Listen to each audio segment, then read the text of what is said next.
Hello dear students, let's start today's topic. What we are going to start today? We are going to start today reflection of light. Light के basis पे हम दो phenomena जो observe करते हैं, अभी तक आपने ऑब्जर्व किया है नहीं किया है। फर्स्ट फिनोमेना क्या है? Reflection of light, and second phenomena क्या है? Refraction of light. यानी कि लाइट के कारण ही दोनों फिनोमेनाज होते हैं। एक क्या है? रिफ्लेक्शन, और दूसरा क्या है? रिफ्रैक्शन। नाम बहुत ही सिमिलर है, लेकिन दोनों चीज़ें बहुत ज़्यादा अंतर है इनमें। रिफ्लेक्शन और रिफ्रैक्शन में बहुत बड़ा अंतर है, जो कि हम आगे पढ़ेंगे इस चैप्टर में। रिफ्लेक्शन पढ़ेंगे सबसे पहले तो, रिफ्लेक्शन ऑफ लाइट, लेकिन हम सबसे पहले लाइट के बारे में पढ़ेंगे कि लाइट क्या है, क्योंकि ये दोनों फिनोमेना जो हैं वो लाइट के कारण ही होते हैं। सो सबसे पहले हमारे को लाइट के बारे में जानना चाहिए कि लाइट क्या है। What is light? So answer क्या है? Light is a form of energy. Light क्या है? एनर्जी की एक फॉर्म है। अभी तक 9th क्लास में आपने पढ़ा होगा एनर्जी की बहुत ज़्यादा फॉर्म्स हैं, और उनमें से लाइट एक एनर्जी की फॉर्म है। ठीक है, light is a form of A energy. Energy की हमने 9th क्लास में बहुत ज़्यादा फॉर्म्स पढ़ी हैं। डिफरेंट फॉर्म्स होती है एनर्जी की, जैसे kinetic energy, potential energy, heat energy, light energy, ऐसे बहुत सारी so many forms we have studied. बहुत ज़्यादा फॉर्म्स हम पढ़ चुके हैं। ठीक है, तो लाइट भी वैसा ही है कुछ। लाइट एनर्जी की एक फॉर्म है। अब लाइट क्या काम आती है? लाइट क्या काम आती है? Light enables us to see the objects around us. जो अपने चारों तरफ जो ऑब्जेक्ट हैं उनको देखने में लाइट हमारी सहायता करती है, या हमारे को उनके देखने के योग्य बनाती है, ताकि हम उनको देख सकें। अब आप कहोगे सर देखते तो हम आँखों से हैं, लाइट से थोड़ी ना देखते हैं, आईज से दिखाई देता है। तो भाई इस बात का आंसर क्या है कि आप एक्सपेरिमेंट करके देख सकते हो। आप घर पे या फिर रात में एक ऐसे कमरे में जाओ जहाँ पे बिल्कुल डार्कनेस है। एक अंधेरे कमरे में आप जाके इमेजिनेशन कर सकते हो। एक अंधेरे कमरे में आप जाते हो तो वहाँ पे जो भी ऑब्जेक्ट्स होते हैं रूम के अंदर, तो वो आपको दिखाई नहीं देते।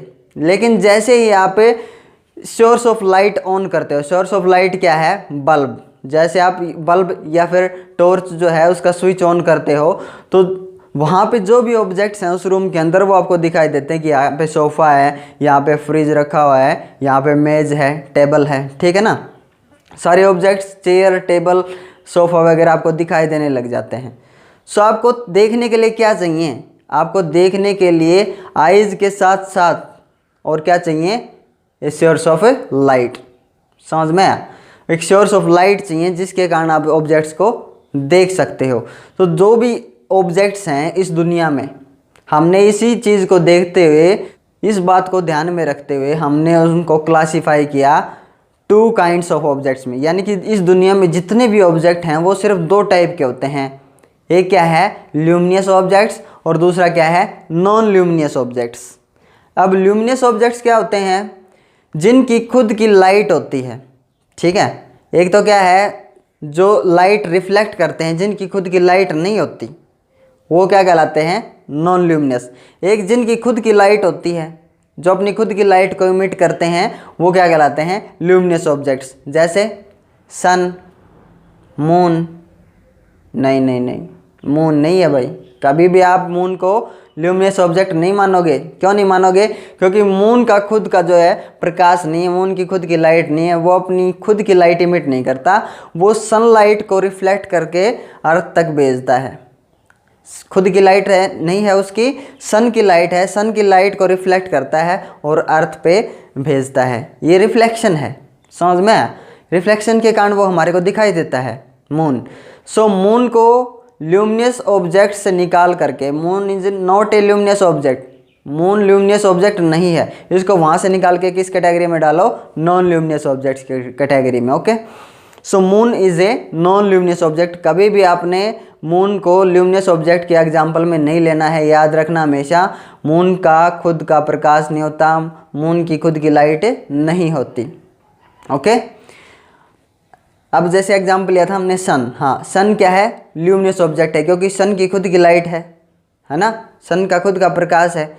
इलेक्ट्रिक बल्ब जो आप जलाते हो कमरे में, उसकी खुद की लाइट इमिट करता है, वो अपनी खुद की लाइट रखता है, इसलिए वो क्या है? Luminous object. तीसरा एग्जाम्पल आप कंसीडर करो, कैंडल है। टॉर्च है, ठीक है। So these are luminous objects, these are luminous objects, क्या कहलाएंगे ये? ल्यूमिनस ऑब्जेक्ट्स कहलाएंगे। ओके, नॉन ल्यूमिनस ऑब्जेक्ट्स क्या हैं? नॉन ल्यूमिनस ऑब्जेक्ट्स वो हैं जिनकी खुद की लाइट नहीं होती। As I have told you, जिनकी खुद की लाइट नहीं होती, वो दूसरे की लाइट को रिफ्लेक्ट करते हैं, वो क्या कहलाते हैं? नॉन ल्यूमिनस ऑब्जेक्ट्स, ठीक है। नॉन ल्यूमिनस ऑब्जेक्ट्स में कौन कौन आता है? एग्जाम्पल क्या है? टेबल है, चेयर है, ठीक है, सोफ़ा है। एक रूम में जो भी चीज़ें रखी हुई हैं जो आपको दिखाई दे रही हैं वो सिर्फ दो कारण से दिखाई देंगी। या तो वो क्या कर रही हैं? अपनी खुद की लाइट इमिट कर रही हैं, या फिर वो किसी दूसरे की लाइट को क्या कर रही हैं? रिफ्लेक्ट कर रही हैं। तो जो खुद की लाइट इमिट करेगा, जैसे बल्ब है, इलेक्ट्रिक बल्ब आपने रूम में जलाया जा करके, वो तो दिखाई दे ही जाएगा आपको, क्योंकि वो खुद से अपने आप से खुद की लाइट रेज निकाल रहा है, ठीक है, वो दिखाई देगा आपको। दूसरा सोफ़ा, बेड, टेबल, ये सारी चीज़ें भी आपको दिखाई देंगी। किस रीज़न से? क्योंकि ये दूसरे की लाइट को इमिट करते हैं, अपने ऊपर डालेंगे और रिफ्लेक्ट करेंगी, और हम रिफ्लेक्शन हमारी आइज़ में आएगा, और वो sofa, bed, table, chair etcetera etcetera जो भी थिंग्स हैं रूम के अंदर वो हमारे को दिखाई देंगी, ठीक है। तो जिनकी खुद की लाइट होती है वो ल्यूमिनस ऑब्जेक्ट्स, और जिनकी खुद की लाइट नहीं होती they are called non luminous object. और लाइट के कारण ही हमारे को दोनों दिखाई देते हैं, ठीक है ना। बिना लाइट के हम ऑब्जेक्ट्स को नहीं देख सकते, ठीक है। सो ये है luminous and non luminous objects. अब इस डिस्कशन से हम क्या कंक्लूड करते हैं? From this discussion we conclude that light is a form of energy which causes in us the sensation of sight. Okay, light एक एनर्जी की फॉर्म है जिसके कारण हमारे को देखने वाली सेंसेशन फील होती है, हम चीज़ों को देख पाते हैं। बस light travels in straight line. Light किधर ट्रैवल करती है, कैसे ट्रैवल करती है? लाइट स्ट्रेट लाइन में ट्रैवल करती है। ये क्या कहलाता है? Nature of light. Nature of light के बारे में मैं आपको थोड़ा सा जिक्र करूंगा। नेचर ऑफ लाइट क्या है? देखिए, नेचर ऑफ लाइट पे आते हैं। लाइट का नेचर कैसा है? तो there are two theories of nature of light. Nature of light के बारे में टू थ्योरीज हैं अपने पास। फर्स्ट क्या है? Particle theory of light, and second क्या है? Wave theory of light. तो थोड़ा सा डिटेल में मैं बात करूंगा नेचर ऑफ लाइट के बारे में, ठीक है। नेचर ऑफ लाइट जो है वो एक क्या थी, मतलब कोशिश थी लोगों की जानने की कि ये लाइट जो है वो क्या है, किससे बनी हुई है और ये कैसे चलती है। सो मैं आपको 5 मिनट में सारी चीज़ें क्लियर करवा दूंगा बहुत ही डिटेल में। सो देखो, सन 1672 की बात है, ठीक है। 1672 में सर आइजैक न्यूटन ने एक थ्योरी एस्टैब्लिश की थी, एक थ्योरी दी थी लाइट के बारे में। लाइट को समझना चाहते थे लोग कि लाइट कैसे चलती है। तो इसका सोचना ये था कि लाइट जो है वो स्ट्रेट लाइन में चलती है, ठीक है। लाइट कैसे चलती है? स्ट्रेट लाइन में। क्यों? क्योंकि इसने 2 कार्डबोर्ड लगा करके एक्सपेरिमेंटली ये प्रूव कर दिया था। 2 कार्डबोर्ड, 2 गत्ते लगा करके उनमें एक पिन होल किया, बहुत छोटा छेद किया, और वहाँ एक सोर्स ऑफ लाइट रखा और उसको देख लिया। जब वो दोनों पिन एक ही सीध में थे तो इसको वो सोर्स ऑफ लाइट दिखाई दे रहा था, वहाँ पे टॉर्च जल रही है कोई भी चीज़ दूसरी साइड। अब उसने क्या किया, इन दोनों को ऊपर नीचे कर दिए, यानी कि एक सीध में न रह करके ये थोड़ा सा ऊपर नीचे हो गए 2 पिन होल्स। अब जब इसने सोर्स ऑफ लाइट को देखा उस छोटे से छेद के अंदर से, पिन होल बोला जाएगा, बहुत छोटा सा छेद, उसके अंदर से देखा तो वो सोर्स ऑफ लाइट दिखाई नहीं दिया।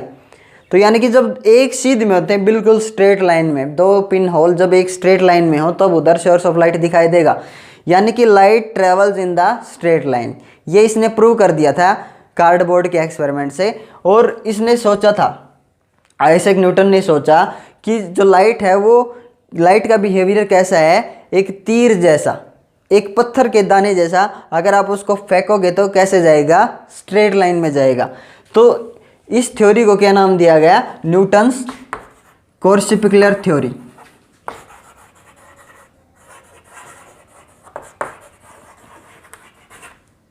ठीक है, न्यूटन ने लाइट का नेचर बताने की कोशिश की थी कि लाइट का नेचर, लाइट का बिहेवियर कैसा है। कॉर्पुशल होता है एक पत्थर का दाना, समझ में आया? कॉर्पुशल पत्थर का दाना, ठीक है, वहाँ से ये नाम पड़ा है न्यूटन कॉर्सपिकुलर थ्योरी। यानी कि न्यूटन ने क्या कह दिया कि लाइट का जो नेचर है वो स्ट्रेट नेचर है। लाइट कैसे ट्रेवल करती है? स्ट्रेट लाइन में ट्रेवल करती है, ठीक है ना। ये 1672 में न्यूटन ने एस्टेब्लिश किया, लोगों को बताया। तो कुछ साल तक ये थ्योरी चली, ठीक है, कुछ साल तक थ्योरी चली। उसके बाद कौन आया? हाइगेंस आया। हाइगेंस, उसने क्या कहा कि लाइट जो है वो स्ट्रेट नहीं ट्रैवल कर रही है। लाइट स्ट्रेट ट्रैवल नहीं करती भाई। लाइट कैसे ट्रैवल करती है? तो उसने कहा कि light in the form of wave, wave की फॉर्म में चलती है। अब आप समझो इस चीज़ को कि वेव की फॉर्म में कैसे चलेगी। आर्ग्यू किया लोगों ने कि वेव की फॉर्म में कैसे चल सकती है। तो उसका कहना क्या था? उसका कहना ये था कि देखिए इस रूम में फिलहाल क्या है, मान लीजिए 1-2 विंडो हैं, ठीक है, और एक गेट है आने के लिए। आप खुद देख लेना चाहें तो जो सनलाइट है वो तो उधर उस दीवार से स्ट्राइक हो रही है। तो अगर सनलाइट स्ट्रेट लाइन में चलती है, लाइट स्ट्रेट लाइन में चलती है अकॉर्डिंग टू न्यूटन थ्योरी, ठीक है, स्ट्रेट लाइन में ट्रेवल करती है, स्ट्रेट नेचर बताया इसने। तो उस दीवार पे रोशनी होनी चाहिए थी, सिर्फ इस कमरे में रोशनी नहीं आनी चाहिए थी। बिल्कुल क्या होना चाहिए था? डार्क। बोर्ड पे बिल्कुल आपको क्या दिखाई देना चाहिए था? डार्क दिखाई देना चाहिए था, अंधेरा एकदम। लेकिन ऐसा है नहीं। हमारे को क्या दिखाई देता है? हमारे को थोड़ी सी रोशनी दिखाई देती है रूम में, जबकि आउटसाइड सन है और सारी की सारी रेज स्ट्रेट पड़ती हैं, सीधी पड़ती हैं, मुड़ के तो कोई भी नहीं आती। अकॉर्डिंग टू न्यूटन सही है, बिल्कुल सही है एकदम, न्यूटन कॉर्सपिकुलर थ्योरी की लाइट स्ट्रेट लाइन में ट्रैवल करती है। तो इस कमरे में अंधेरा होना चाहिए अब, लेकिन ऐसा नहीं आपको दिखाई दे रहा है। हाइगेंस ने क्या कहा? हाइगेंस वेव थ्योरी दी, हाइगेंस ने, Huygens wave theory.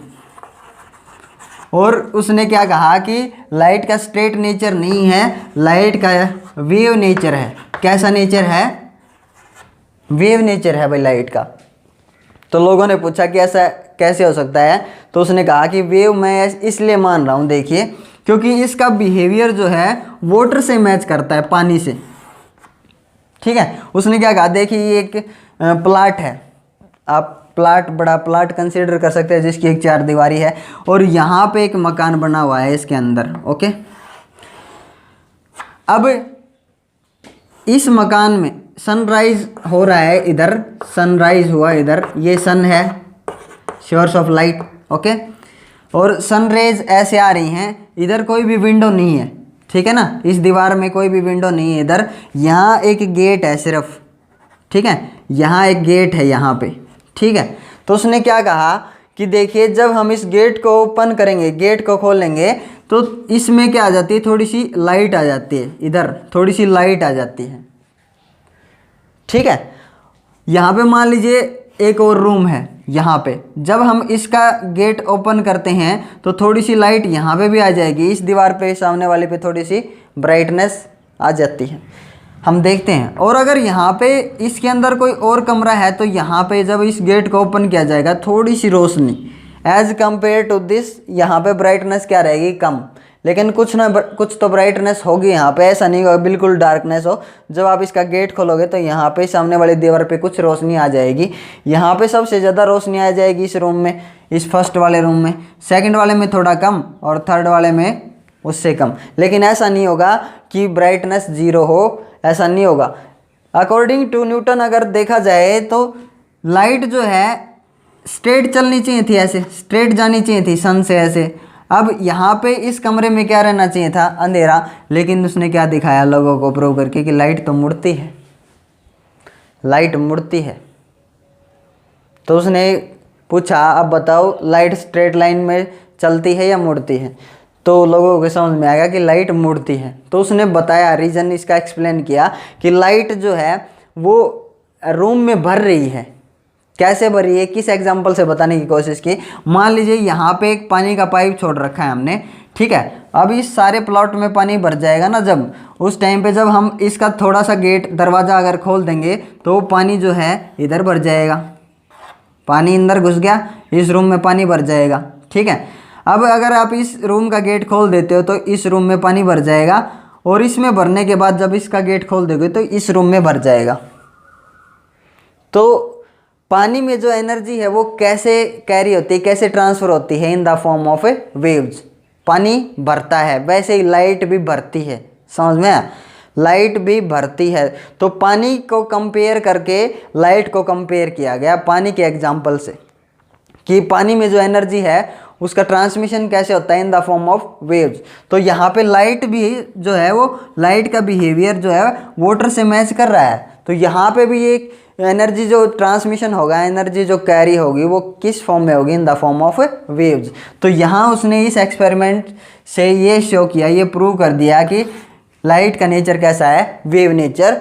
Wave nature है लाइट का, लाइट स्ट्रेट लाइन में नहीं चलती है, ठीक है। इसको सही मान लिया और लोग इसको मानने लग गए, ठीक है। न्यूटन ने जब इसके बारे में बताया था कोर्सेपुलर थ्योरी, तो उसको मानने लग गए थे। जब हाइगेंस ने वेव थ्योरी के बारे में बताया तो हाइगेंस वेव थ्योरी जो है वो वेरीफाई हो गई, ठीक है, ये गलत है भाई, ठीक है, ऐसा मान लिया गया। अब इसको गलत मानने लग गए। अब कुछ टाइम के बाद एल्बर्ट आइंस्टाइन आया, सर एल्बर्ट आइंस्टाइन।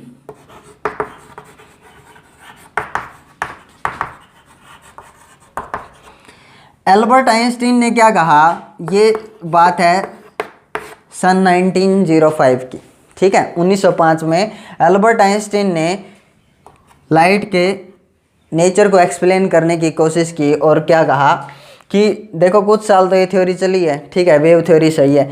अब एल्बर्ट आइंस्टाइन ने एक फोटो इलेक्ट्रिक इफेक्ट एक्सप्लेन किया। फोटो इलेक्ट्रिक इफेक्ट क्या है मैं आपको बताऊंगा। जब सनलाइट या कोई भी लाइट किसी मेटल की सरफेस पे टकराएगी तो वहाँ से एक इलेक्ट्रॉन को इजेक्ट आउट कर देगी, एक इलेक्ट्रॉन निकल जाएगा। समझ रहे हो इस चीज़ को? कौन सा इफेक्ट बताया इसने? Photo electric effect. Photo electric effect explain किया, ठीक है, लोगों के आगे बताया कि ऐसा ऐसा होता है जब लाइट, सनलाइट कह लो या हाई फ्रीक्वेंसी की लाइट रेज कह लो, जब लाइट रेज जो हैं वो टकराती हैं, ठीक है, मान लीजिए एक मेटल बोर्ड है और यहाँ ऐसे लाइट रेज टकराई तो इसका एक इलेक्ट्रॉन निकलता है, इलेक्ट्रॉन इजेक्ट आउट होता है यहाँ से, तो उसको क्या बोला गया? फोटो इलेक्ट्रिक इफेक्ट, ठीक है। और आइंस्टाइन ने ये एक्सप्लेन किया कि ऐसा क्यों हो रहा है और इसके लिए आइंस्टाइन को नोबेल प्राइज़ भी दिया गया। अब इसने क्या कहा कि लाइट का नेचर कैसा है? इसने कहा कि देखिए ऐसा कब हो सकता है, ऐसा तब हो सकता है जब कोई सीधी चीज़ बिल्कुल तीर जैसे आए और यहाँ पे पड़े और यहाँ से कुछ उचट के ऐसे बाहर आए, छिटक के बाहर आए कोई चीज़, ठीक है ना। तो आप इसका नेचर कैसा मानोगे? तो उसने समझाने की कोशिश की। कुदाली का जो नेचर होता है, कुदाली आपने देखी, कुदाली ऐसे मारेंगे यहाँ पे मारेंगे स्ट्रेट ऐसे, और यहाँ से कुछ अगर दीवार है तो रेती के कण कुछ छिटकेंगे, बजरी के, रेती के कण, सीमेंट के कण कुछ उड़ेंगे ऐसे। तो ऐसा जब हो सकता है जब लाइट जो है वो स्ट्रेट नेचर माना जाए लाइट का, कि लाइट का एक पार्टिकल है, पार्टिकल यहाँ आके स्ट्राइक किया और पार्टिकल के कारण यहाँ जो मटेरियल था वो उड़ा कुछ, ठीक है। फोटो इलेक्ट्रिक इफेक्ट जो है वेव नेचर मान के कभी भी एक्सप्लेन नहीं किया जा सकता। तो उसने क्या कहा कि लाइट जो है उसका नेचर क्या है? स्ट्रेट। और लाइट किसकी बनी हुई है? Light composed of particles. किसकी बनी हुई है? पार्टिकल्स की, जिनको क्या नाम दिया? फोटोन नाम दिया एल्बर्ट आइंस्टाइन ने भाई, ठीक है ना। पैकेट ऑफ एनर्जी, याद रखना, फोटोन क्या है? Photon is a packet of energy, यानी कि सन से बहुत छोटे छोटे एनर्जी के पैकेट ऐसे फेंक के मारे जा रहे हैं और वो पैकेट कैसे चलते हैं? स्ट्रेट लाइन में। तो यहाँ एल्बर्ट आइंस्टाइन ने कैसा नेचर बताया लाइट का? पार्टिकल नेचर, ठीक है। तो मैंने आपको शुरू में बता दिया था कि लाइट के बारे में दो थ्योरीज हैं, एक क्या है पार्टिकल थ्योरी ऑफ लाइट और दूसरी क्या है? वेव थ्योरी ऑफ लाइट, ठीक है। क्या है? कुछ फिनोमेनाज देखते हैं हम आज के दिन, कुछ फिनोमेनाज देखते हैं। क्या है वो? डिफ्रैक्शन,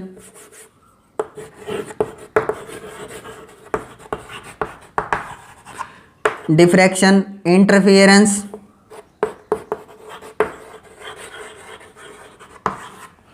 पोलराइजेशन,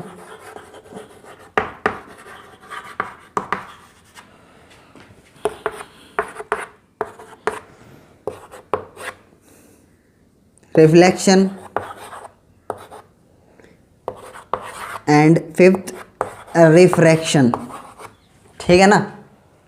ये कुछ फिनोमेना ऐसे हैं जो स्ट्रेट नेचर मान के ही एक्सप्लेन होते हैं, जैसे रिफ्लेक्शन है और रिफ्रैक्शन है। ये लाइट का वेव नेचर जो है वो एक्सप्लेन नहीं कर पाता रिफ्लेक्शन को और रिफ्रैक्शन को, ठीक है ना। तो यहाँ पे wave theory of light fail हो जाती है, किसको एक्सप्लेन करने में, रिफ्लेक्शन और रिफ्रैक्शन को एक्सप्लेन करने में, जो हम पढ़ेंगे, ठीक है ना। अब कुछ फिनोमेनाज ऐसे देखे साइंटिस्ट ने जो स्ट्रेट नेचर से, न्यूटन कॉर्स्पिकुलर थ्योरी या जो पार्टिकल नेचर दिया था किसने, एल्बर्ट आइंस्टाइन ने, फोटोन वाला स्ट्रेट नेचर है ये भी इसका नेचर कैसा बताया उसने, फोटोन का नेचर क्या है, स्ट्रेट नेचर, स्ट्रेट लाइन में ट्रेवल करता है। तो ये और ये सेम मैच कर रही है दोनों की थिंकिंग, ठीक है। तो कुछ फिनोमेना जो हैं ऑब्जर्व किए साइंटिस्ट ने, ये वेव नेचर से ही एक्सप्लेन होते हैं, ये पार्टिकल नेचर या स्ट्रेट नेचर से एक्सप्लेन नहीं किए जा सकते कि light travels in straight line, उसको देखते हुए ये फिनोमेनाज एक्सप्लेन नहीं होते हैं, ठीक है। ये फिनोमेनाज जो हैं वो क्या है मैं आपको बताऊंगा, ठीक है। डिफ्रैक्शन क्या होता है भाई, डिफ्रैक्शन क्या है तो मैं बताने की कोशिश कर रहा हूँ आपको कि यहाँ एक स्क्रीन अगर लगा दी जाए, ये एक स्क्रीन लगा दी पीछे, ठीक है, और यहाँ एक ऑब्स्टेकल रख दिया ऐसे, ठीक है। अब यहाँ अगर सोर्स ऑफ लाइट ऑन करते हैं ना, तो यहाँ ऐसे ऑब्स्टेकल से टकरा के, ये ऑब्स्टेकल मतलब बाधा, ठीक है, ऑब्स्टेकल से टकरा के ये ऐसा स्ट्रेट जाना चाहिए था, ठीक है। सिर्फ इल्यूमिनेट कितना एरिया होना चाहिए था, इतना एरिया ही इल्यूमिनेट होना चाहिए था, यानी कि इतने एरिया में ही ब्राइटनेस होनी चाहिए थी। लेकिन क्या दिखता है जब ऐसा एक्सपेरिमेंट किया जाता है, तो क्या दिखता है, जब ये एक सोर्स ऑफ लाइट रे जब इससे टकराएगी, इसके यहाँ कॉर्नर पे कह सकते हो आप, तो ये क्या हो जाती है, ये ऐसे बैंड हो जाती है। जितना एरिया इल्यूमिनेट होना चाहिए था, जितना एरिया प्रकाशित होना चाहिए था, उससे ज़्यादा एरिया में लाइट आ गई। The bending of light from the corners of obstacle called a diffraction of light. तो ये फिनोमेना जो है ये स्ट्रेट नेचर से कैसे एक्सप्लेन होगा, नहीं होगा। तो किससे एक्सप्लेन होगा, वेव नेचर से एक्सप्लेन होगा। ज़्यादा टेंशन वाली बात नहीं है यहाँ पे, अगर समझ में ना आए ये क्या है तो छोड़ भी सकते हो आप इनको, कोई दिक्कत नहीं है।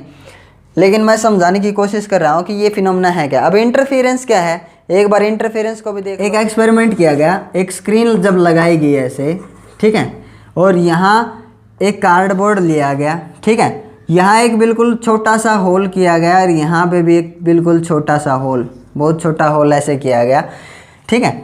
जब यहाँ पे एक सोर्स ऑफ लाइट को ऑन किया गया, एक सोर्स ऑफ लाइट ऑन हुआ, तो यहाँ क्या देखने को मिलता है, ये एक सोर्स की तरह बिहेव करेगा S1 और ये एक दूसरे सोर्स की तरह बिहेव करेगा S2। एक नया सोर्स लाइट का S1 और दूसरा सोर्स लाइट का क्या रहेगा S2।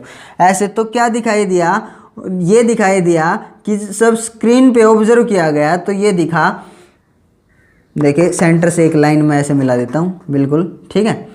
यहाँ पे इतने एरिया में ब्राइटनेस ज़्यादा थी, फिर क्या था डार्कनेस, फिर इससे कम ब्राइटनेस, फिर उससे कम ब्राइटनेस, और ऐसे ऐसे ब्राइटनेस ऑलमोस्ट जीरो। ऊपर भी ऐसे ही, यहाँ सबसे ज़्यादा ब्राइटनेस, इससे ऊपर डार्क पॉइंट दिखा, डार्क पॉइंट से जस्ट ऊपर थोड़ी सी ब्राइटनेस ऐसे थोड़ी सी दूर, और यहाँ फिर डार्क पॉइंट, ठीक है, और यहाँ इससे कम ब्राइटनेस ऐसे, और फिर ब्राइटनेस क्या थी, जीरो। जब आप 12th क्लास में जाओगे तो तीनों फिनोमेना जो हैं उनको डिटेल में पढ़ोगे। ये सिर्फ मैं आपको मेन समझाने के लिए बता रहा हूँ कि ऐसा क्या है, ये यहाँ पे क्या हो रहा है। तो कहीं पे ब्राइट पॉइंट बनता है, कहीं पे डार्क पॉइंट, कहीं पे ब्राइट, कहीं पे डार्क, ऐसे फ्रिंजेस कहलाते हैं ये, ब्राइट फ्रिंजेस और डार्क फ्रिंजेस बनती हैं। यहाँ पे रोशनी एक जैसी नहीं बनती, हर जगह लाइट इल्यूमिनेट एरिया जो है हर जगह इल्यूमिनेट एक जैसा नहीं है। यहाँ पे ब्राइटनेस ज़्यादा है बीच में, इसलिए इसको क्या बोला जाता है, सेंट्रल मैक्सिमा, सेंट्रल मैक्सिमा। और यहाँ पे डार्क पॉइंट है, यहाँ पे फिर ब्राइट पॉइंट, यहाँ पे फिर डार्क पॉइंट, ऐसे dark and bright, dark and bright fringes बनती हैं, फ्रिंजेस, ठीक है, टेंशन लेने की कोई बात नहीं है। ये कह सकते हो आप धब्बे बन सकते हैं, ऐसा कह सकते हो, ऐसे डार्क और ब्राइट धब्बे बनते हैं जो कि स्ट्रेट नेचर कभी भी एक्सप्लेन नहीं कर पाएगा, हमेशा वेव थ्योरी ही उसको एक्सप्लेन करेगी। ठीक है, अब पोलराइजेशन देखो, पोलराइजेशन क्या है? पोलराइजेशन आप समझ सकते हो कि लाइट को क्या माना गया है? वेव। ठीक है, तो वेव कैसे बनती है? 9th क्लास में आपने पढ़ा हो। तो वेव किससे बनती है? जब पार्टिकल डिस्टर्ब हों, समझ में आ रहा है? जब मीडियम के पार्टिकल को डिस्टर्ब करें तब वहाँ डिस्टर्बेंस ऑफ पार्टिकल्स, वहाँ पे क्या क्रिएट करेंगे? वेव। तो अगर लाइट एक वेव है तो इसके जो पार्टिकल्स हैं वो कैसे वाइब्रेट करते हैं? इसके पार्टिकल्स जो हैं वो कैसे वाइब्रेट करते हैं? तो इनका वाइब्रेशन जो है वो कैसा होता है? ऐसा होता है क्या? हॉरिजेंटल डायरेक्शन में एक पॉइंट के आगे और पीछे जब एक पार्टिकल वाइब्रेट करता है तो वेव बनती है, आपको पता है। एक पार्टिकल आगे पीछे वाइब्रेट करता है तब बनती है वेव, या अप एंड डाउन वाइब्रेट करता है तब। तो इसके वाइब्रेशंस जो हैं वो कैसे होते हैं लाइट के? तो आंसर क्या आया? इसमें हर तरह के वाइब्रेशंस होते हैं। ठीक है, हर तरह के, हॉरिजेंटल, ये वर्टिकल, ये ऐसे, हर तरह के वाइब्रेशन से क्या बनती है? लाइट बनती है। हर तरह के वाइब्रेशंस होते हैं। वेव ऐसे चलती हैं, ऐसे ऐसे चलेगी। ठीक है, ये ऐसे वाइब्रेशंस ऐसे चलेंगे। तो क्या होता है अगर हम इसके आगे बिल्कुल पतली सी एक खिड़की रख दें, बहुत ही पतली खिड़की। ठीक है, बता रहा हूँ मैं आपको, ये आपको 12th क्लास में पढ़ना है डिटेल में, टेंशन नहीं है, बहुत मज़ेदार इंटरेस्टिंग चीज़ है। यहाँ जब बहुत ही पतला क्रिस्टल रखते हैं नेचर में, जो एक विंडो हमारे को मिलती है which is called tourmaline crystal. Tourmaline crystal है, इसका नाम आपको याद रखने की ज़रूरत नहीं है, क्योंकि याद रहता है तो रख लो, क्योंकि ये 12th का टॉपिक है। ये सिर्फ समझा रहा हूँ कि ये तीनों फिनोमेना है क्या। तो पोलराइजेशन क्या है कि जब लाइट की वाइब्रेशंस ऐसे जाएंगी तो अगर इसके आगे एक ऐसी खिड़की लगा दें हम, तो कौन सी वाइब्रेशन पास होगी? आप खुद सोच सकते हो कौन सी वाइब्रेशन पास होगी इसके अंदर से? ऐसे सिर्फ वर्टिकल वाली वाइब्रेशन पास होगी। ये वर्टिकल ऐसे चल रही है, हॉरिजेंटल ऐसे है, ठीक है ना, ये वर्टिकल वाली ऐसे, हॉरिजेंटल वाली ऐसे, और बाकी ये ऐसे हैं। ठीक है, तो सिर्फ कौन सी वाइब्रेशन पास होगी? ऐसी खिड़की है तो ये वर्टिकल वाइब्रेशन पास होगी। और कैसे वाइब्रेशंस निकलेंगे? सिर्फ वर्टिकल वाइब्रेशंस ही निकल पाएंगे इसके अंदर से। ठीक है, तो ये क्या है? Polarised light. ये क्या कहलाया? पोलराइजेशन। कौन सी लाइट है ये? पोलराइज्ड लाइट है। ये अनपोलराइज्ड लाइट है, और ये पोलराइजर बोला जाएगा। जिसने पोलराइजेशन किया है वो क्या बोला जाएगा? पोलराइजर। ठीक है, सो ये तीन फिनोमेना जो हैं वो अगर स्ट्रेट नेचर या पार्टिकल नेचर माने तो कभी भी एक्सप्लेन नहीं किए जा सकते। समझ में आया? ये सिर्फ किससे एक्सप्लेन होते हैं? हाइगेंस वेव थ्योरी से। और लाइट को एज ए वेव मान के हम इनको एक्सप्लेन कर सकते हैं, अदरवाइज नहीं कर सकते। ठीक है, तो साइंटिस्ट के सैकड़ों सालों के फिजिक्स के एक्सपेरिमेंट के बाद क्या कंक्लूजन निकला?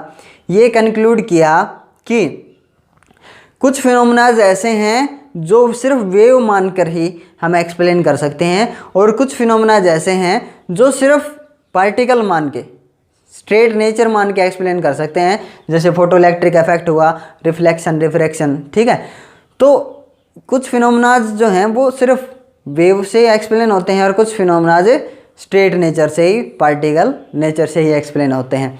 सो सैकड़ों सालों के एक्सपेरिमेंट के बाद ये कंक्लूजन निकला कि light exhibits both natures. Light exhibits double nature, ये कह सकते हो आप, डबल नेचर या डुअल नेचर। लाइट का नेचर कैसा है? डुअल नेचर है।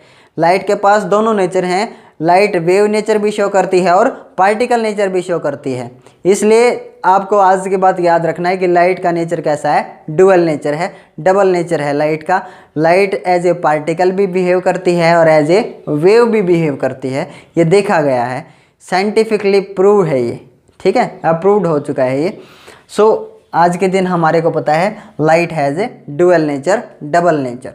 ठीक है, अब अगला टॉपिक करते हैं।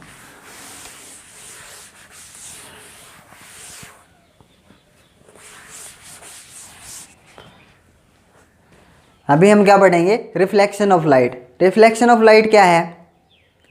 The process of sending back of light rays when it falls on the surface of an object is called a reflection of light.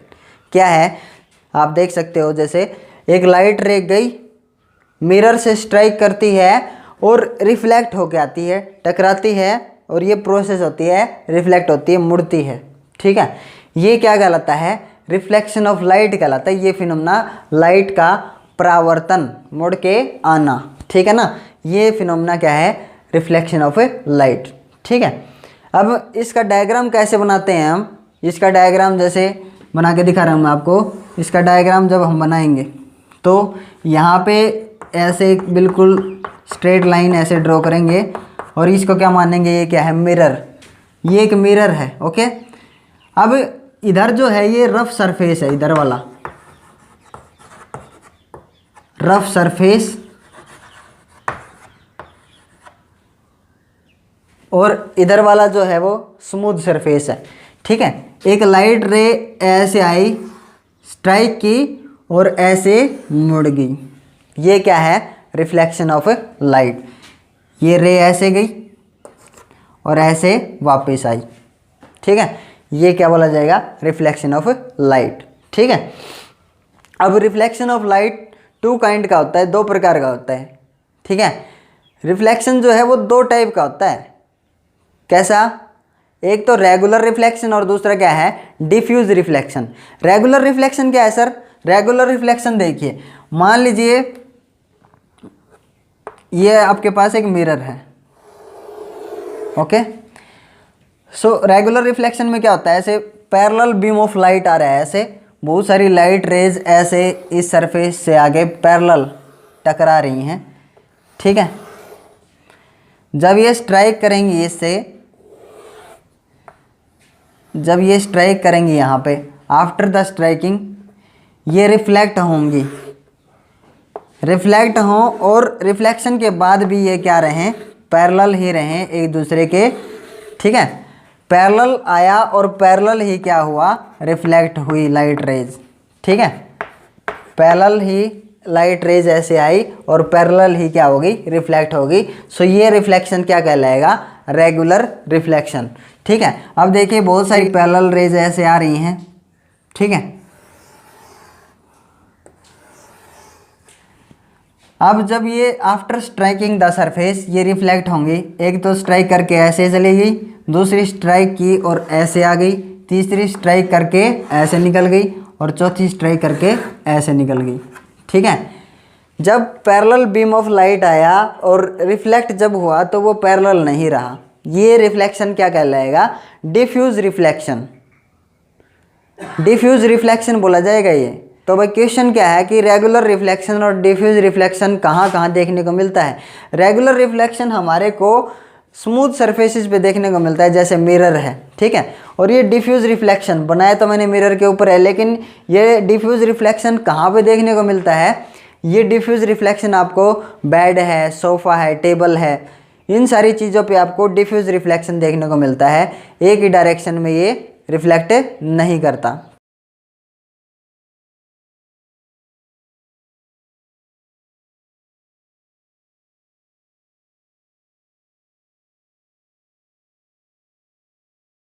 ठीक है ना, तो जो भी ऑब्जेक्ट आपको दिखाई देते हैं वो रिफ्लेक्शन ऑफ लाइट के कारण दिखाई देते हैं इस दुनिया में। जो भी ऑब्जेक्ट, मैंने आपको शुरू में बताया भी था, अगर आप बेड को देख रहे हो, सोफे को देख रहे हो कमरे में, तो क्या होगा? वहाँ से लाइट रे ऐसे आएंगी, ऑब्जेक्ट लाइट रे, जो बल्ब है या कोई भी ऑब्जेक्ट जिसका खुद का लाइट है, वो लाइट रेज को ऐसे भेजेगा और सोफे से टकरा करके वो रिफ्लेक्ट होके हमारी आइज़ तक आएगी। रिफ्लेक्शन है वहाँ पे। तो रिफ्लेक्शन के कारण वो सोफ़ा, टेबल, चेयर, बेड हमारे को दिखाई देता है। ठीक है, इवन दो आप कोई भी फ्लोर देख रहे हो, मान लीजिए आप डे टाइम पे एक फ्लोर देख रहे हो आप, तो क्या है वो फ्लोर आपको कैसे दिखाई दे रहा है? वो फ्लोर आपको ऐसे दिखाई दे रहा है क्योंकि उस फ्लोर के ऊपर सनलाइट गिर रही है और सनलाइट गिर करके रिफ्लेक्ट होकर आपकी आइज़ तक जा रही है, आपकी आइज़ में जा रही है, इसलिए आपको दिखाई दे रहा है। ठीक है ना, सो ये सारा फिनोमेना देखने वाला जो भी ऑब्जेक्ट आपको दिखाई दे रहा है वो किसके कारण है, रिफ्लेक्शन ऑफ लाइट के कारण, ठीक है। और रिफ्लेक्शन ऑफ लाइट दो प्रकार का होता है, regular reflection and diffuse reflection. अब अगला टॉपिक करते हैं।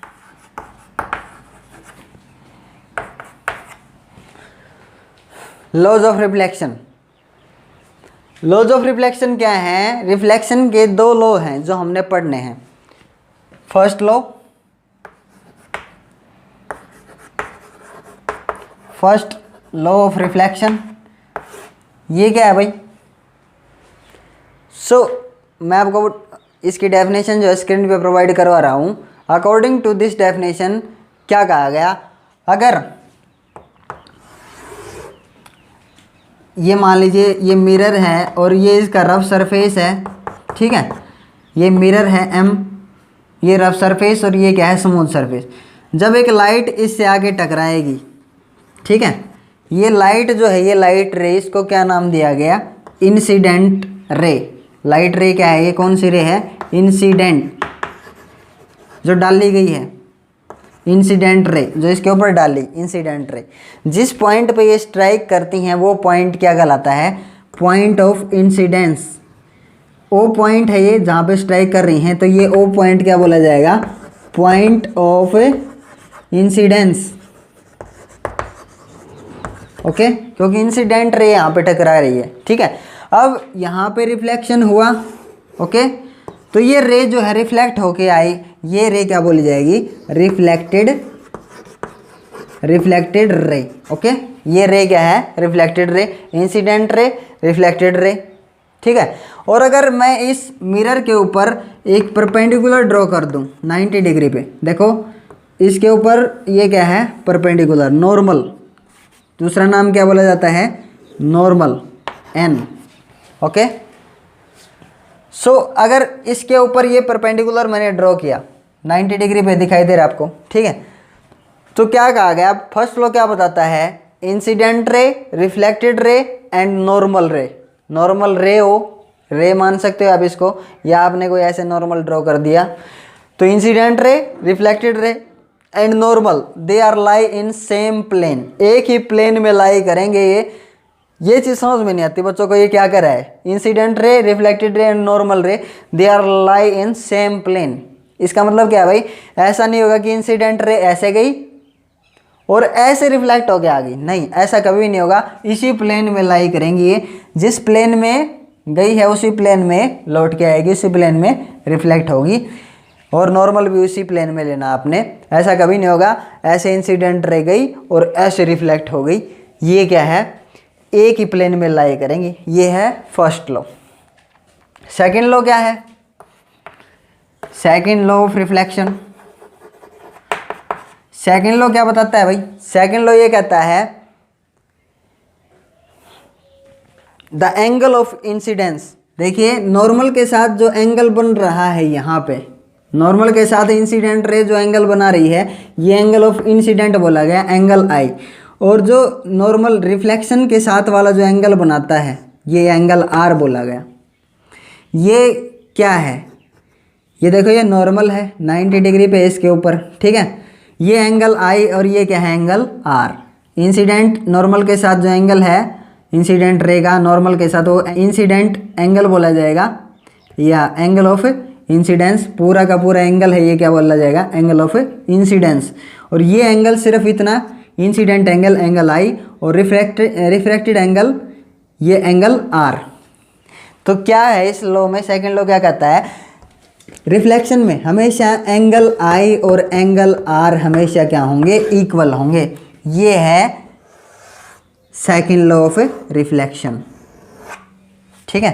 क्या कहता है, एंगल आई और angle R always be equal, हमेशा इक्वल होंगे, कभी भी अलग नहीं होंगे। ये एंगल अगर 30 का है तो ये भी एंगल किसका होगा, 30 डिग्री का, याद रखना ऐसे।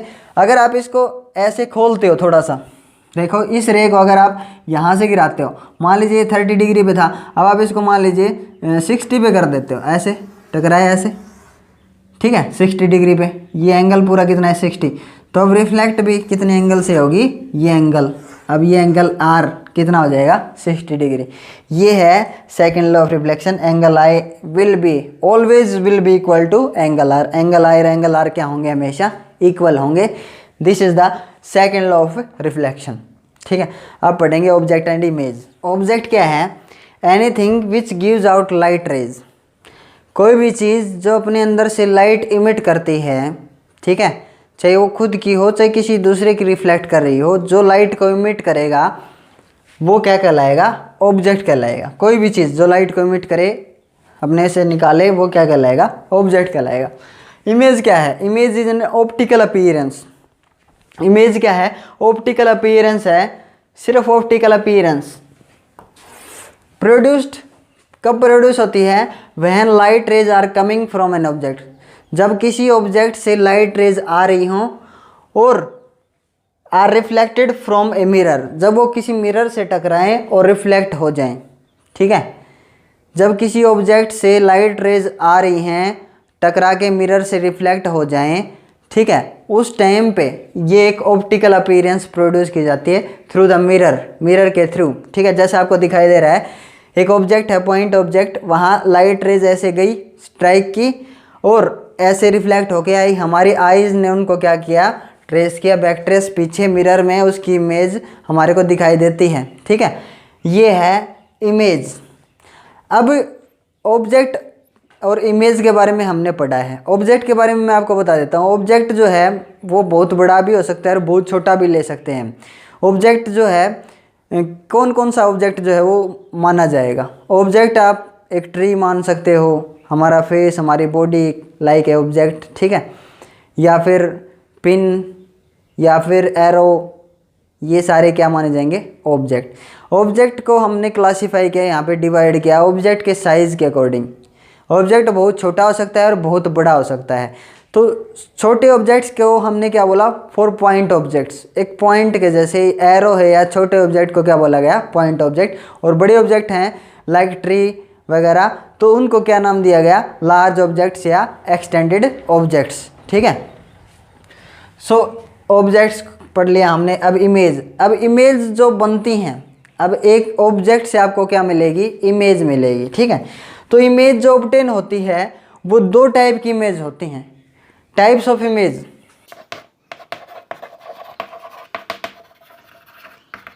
जो इमेज आपको ऑब्टेन होंगी वो 2 टाइप की होंगी। There are 2 types of image. One is real image and second is virtual image.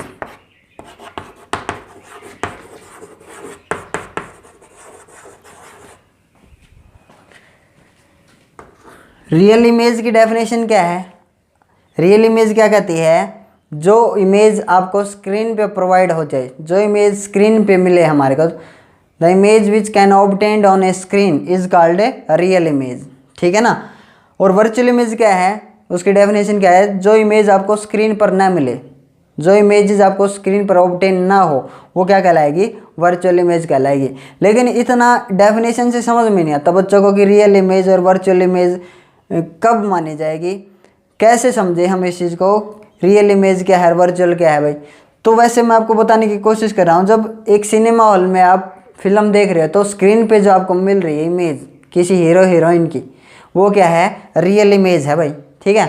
और अब जब आप अपनी फेस को एक मिरर में देख रहे हो तो आपके फेस की जो इमेज बन रही है मिरर में, वो वर्चुअल इमेज है भाई। तो वर्चुअल इमेज जो है वो स्क्रीन पे ऑब्टेन नहीं हो सकती। Let me tell you clearly, virtual image जो हैं वो कभी भी स्क्रीन पे ऑब्टेन नहीं की जा सकती। मैं कैरेक्टरिस्टिक की बताऊंगा इनके बारे में, इनकी कैरेक्टरिस्टिक क्या है, वर्चुअल इमेज कहाँ से मिलेगी। वर्चुअल इमेज जब आप मिरर में देख रहे हो अपने आप को, जब आप अपने आप को मिरर में देख रहे हो, खासकर सिंपल मिरर, ठीक है, सिंपल मिरर में जब अपने आप को देख रहे हो तो वहाँ पे जो आपको इमेज मिलेगी वो इमेज क्या होगी, वर्चुअल इमेज। तो इतना कहने से समझ में नहीं आता, लेकिन एक बार मैं डिटेल में बता देता हूँ रियल इमेज कब बनती है और वर्चुअल इमेज कब प्राप्त होती है हमारे को। देखो,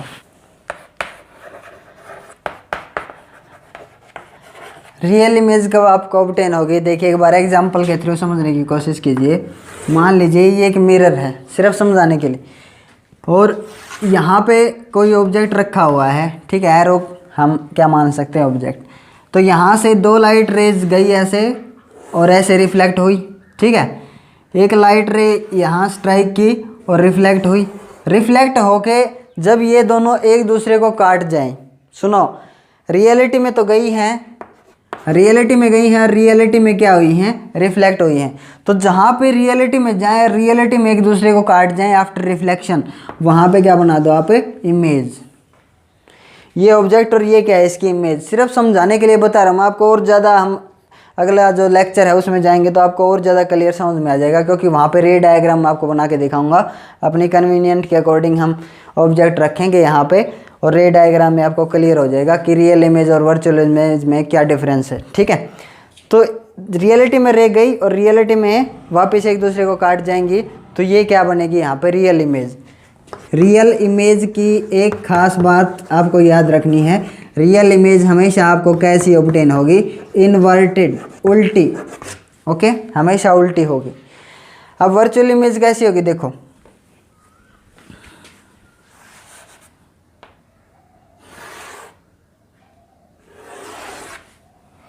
एक लाइट रे गई ऐसे और रिफ्लेक्ट हुई, फिर एक और लाइट रे यहाँ टकराई और ये रिफ्लेक्ट हो गए, फिर अलग हुई। ये डाइवर्ज होती जा रही हैं, ठीक है, ये एक दूसरे से दूर होती जा रही हैं, कभी भी एक दूसरे को नहीं काटेंगी। रियलिटी में तो गई हैं और रियलिटी में लौट के आई हैं, लेकिन रियलिटी में एक दूसरे को इन्होंने इंटरसेक्ट नहीं किया, काटा नहीं। तो यहाँ पे हम देखते हैं अपनी आई से, आई क्या करेगी, इनको बैक ट्रेस करेगी वर्चुअली, आई बैक ट्रेस करेगी ऐसे, और जहाँ पे बैक ट्रेस में अगर काट जाती हैं वहीं पे क्या बन जाएगी, इसकी इमेज बन जाएगी, ठीक है। तो ये सिर्फ समझाने के लिए आपको, वर्चुअल इमेज जो है बिहाइंड द मिरर बनेगी, मिरर के अंदर बनेगी, समझ में आया। तो रियलिटी में तो गई, लेकिन रियलिटी में काटा नहीं, कभी नहीं काटेंगी, वर्चुअली काट रही हैं पीछे। अगर आप इनको बैक ट्रेस करोगे तो पीछे मिलाओगे तो कट जाएंगी, तो वर्चुअली काट रही हैं। तो इमेज कैसी बनी, कैसी इमेज मिली आपको, वर्चुअल इमेज। और वर्चुअल इमेज की खास बात आपको याद रखनी है, वर्चुअल इमेज हमेशा कैसी मिलेगी, इरेक्ट, सीधी प्राप्त होगी हमारे को, ऑब्जेक्ट जैसा है वैसे ही। और रियल इमेज हमेशा इन्वर्टेड, उल्टी। अब आप कहोगे सर सिनेमा हॉल में जो रियल इमेज बनती है, आप कह रहे थे स्क्रीन पे इमेजेस कैसी मिलती हैं हमारे को, रियल, तो वहाँ पे हीरो हीरोइन जो है उनके सिर तो नीचे की तरफ नहीं होते, हीरो हीरोइन तो उल्टे नहीं मिलते। तो भाई वो प्रोजेक्टर का फिनोमेना है, वहाँ पे साइंस है, वहाँ पे उस लेंस वगैरह का कुछ करेक्शन किया गया है, और वहाँ पे उस इमेज को कैसा ऑब्टेन कर लिया गया, पर्दे पे, स्क्रीन पे कैसा ऑब्टेन किया गया, सीधा। लेकिन रियल इमेज हमेशा कैसी बनती हैं, उल्टी बनती हैं, ठीक है। अब अगर आप मिरर में अपने आप को देखते हो तो यहाँ पे एक फिनोमेना होता है मिरर के अंदर। मिरर में क्या होता है, लेटरल इन्वर्जन आपको दिखाई देता है, लेटरल इन्वर्जन। कभी भी अपने आप को मिरर में देख लेना आप, आपको लेटरल इन्वर्जन दिखाई देगा। लेटरल इन्वर्जन क्या होता है सर, मिरर में आपका लेफ्ट हैंड साइड क्या बन जाएगा, राइट हैंड साइड, और राइट हैंड साइड क्या बन जाएगा आपका, लेफ्ट। अगर आप ये हाथ हिला रहे हो अगर मिरर में, तो आपको क्या लगेगा, आप अपना राइट हैंड हिला रहे हो। ये है मिरर में लेटरल इन्वर्जन, ये होता है लेटरल इन्वर्जन, ठीक है। अगर आप देखो एम्बुलेंस के ऊपर, कोई भी एम्बुलेंस अगर आपने देखी हो तो वहाँ पे एम्बुलेंस कैसा लिखा मिलता है, उसके एम्बुलेंस के ऊपर उल्टा लिखा मिलता है। क्यों? क्योंकि जब आप अगली गाड़ी जो जा रही होगी एम्बुलेंस के आगे वाली गाड़ी, तो उसका जब बैक वाला शीशा जब ड्राइवर देखेगा तो उसमें उसका एम्बुलेंस कैसा दिखाई देगा, सीधा लिखा हुआ दिखाई देगा कि पीछे से क्या आ रहा है, एम्बुलेंस आ रही है, ठीक है। इसलिए एम्बुलेंस को, एम्बुलेंस के ऊपर, एम्बुलेंस वर्ड को हमेशा कैसा लिखा जाता है, उल्टा लिखा जाता है, ठीक है। और जब अगला ड्राइवर, अगली गाड़ी का ड्राइवर अपने रियर व्यू, पीछे का व्यू जो मिरर है उससे देखेगा तो वह एम्बुलेंस बिल्कुल स्ट्रेट सीधा दिखाई देगा, एम्बुलेंस, ओके। ये है लेटरल इन्वर्जन। अब मिरर में जब हम सिंपल मिरर का यूज़ करके इमेजेस ऑब्टेन करते हैं, तो जो इमेज हमारे को ऑब्टेन होती है उसकी कुछ कैरेक्टरिस्टिक है जो आपके स्क्रीन के ऊपर प्रोवाइड हो जाएंगी। फर्स्ट कैरेक्टरिस्टिक क्या है, देखिए फर्स्ट पॉइंट क्या कहता है, the image formed in a plane mirror is virtual. जो इमेज मिलेंगी आपको सिंपल मिरर में या प्लेन मिरर में वो हमेशा कैसी होंगी, वर्चुअल होंगी। मैंने आपको बता ही दिया है। It can not be received on A screen, किसी भी स्क्रीन पर उनको रिसीव नहीं किया जा सकता, याद रखना। सेकंड पॉइंट क्या है, देखो, the image formed in a plane mirror is erect, बता ही दिया था मैंने आपको। थर्ड पॉइंट क्या है, the image in a plane mirror is the same size of the object, ठीक है, सेम साइज की होगी। जैसा जितना साइज ऑब्जेक्ट का है उतना साइज किसका रहेगा, इमेज का रहेगा, मिरर के अंदर बनेगी, ठीक है ना। The image formed by plane mirror is at the same distance behind the mirror as the object is in front of the mirror. हाँ, ये एक खास बात याद रखना। आप जब आप मिरर में देख रहे हो ना, तो आप मिरर से जितना डिस्टेंस हो, मिरर का आपका डिस्टेंस 4 मीटर है, तो आपकी इमेज भी 4 मीटर अंदर दिखाई देगी, किसके, मिरर के 4 मीटर अंदर। समझ में है ना। आपका डिस्टेंस भी क्या दिखाई देगा, सेम दिखाई देगा मिरर से। ऑब्जेक्ट का और इमेज का डिस्टेंस सेम रहेगा। The image formed in a plane mirror is laterally inverted, ठीक है। Image formed in a plane mirror, plane mirror जो है अगर लिटरली इन्वर्टेड का मतलब बता ही दिया मैंने आपको, lateral inversion, side by reversed, यानी कि साइड रिवर्स बन जाती हैं, लेफ्ट हैंड साइड राइट बन जाएगी और राइट लेफ्ट। अब यूजेज ऑफ प्लेन मिरर्स, अब इसके कुछ यूजेज हैं वो देखिए कि कहाँ कहाँ यूज़ होते हैं प्लेन मिरर्स। फर्स्ट पॉइंट क्या कहता है, plane mirrors are use to see yourselves, अपने आप को देखने के लिए हम प्लेन मिरर्स का यूज़ करते हैं। The mirrors on our dressing table and in bathrooms are plane mirror, जहाँ पे आप ड्रेसिंग टेबल देखो अपना या बाथरूम है, वहाँ पे जो मिरर्स लगे होंगे वो कैसे होंगे, प्लेन मिरर। सेकंड पॉइंट क्या कहता है, plane mirrors are fixed on the inside wall of a certain shop. कुछ शॉप्स होती हैं जैसे ज्वेलरी शॉप है, तो वहाँ पे ये दीवारों पे फिक्स किया जाता है to make them look bigger, उनको थोड़ा सा बड़ा दिखाने के लिए। थर्ड पॉइंट क्या कहता है, plane mirror are fitted at the blind turns of some busy roads. Plane mirrors जो हैं अगर कहीं पे मोड़ होता है ना, तो अपने तो इंडिया में टेक्नोलॉजी नहीं है, ये नए हम यूज़ कर रहे हैं इसको, तो अगर कहीं पे मोड़ होता है तो वहाँ पे मोड़ के ऊपर, टर्निंग के ऊपर प्लेन मिरर्स लगाए जाते हैं, ताकि दूसरी साइड से आने वाले ड्राइवर को दिख जाए कि मोड़ के उस साइड से कोई व्हीकल आ रहा है कि नहीं आ रहा है। फोर्थ पॉइंट क्या कहता है, plane mirrors are used in making periscopes. Plane mirrors का यूज़ जो है वो पेरिस्कोप्स बनाने के लिए भी किया जाता है। सो ये जो थे वो प्लेन मिरर के कुछ यूजेस थे जो मैंने आपको स्क्रीन पे प्रोवाइड करवाए हैं, ठीक है। अब नेक्स्ट वीडियो में हम कर्व्ड मिरर के बारे में पढ़ेंगे, स्फेरिकल मिरर्स के बारे में पढ़ेंगे। So thank you for watching this video.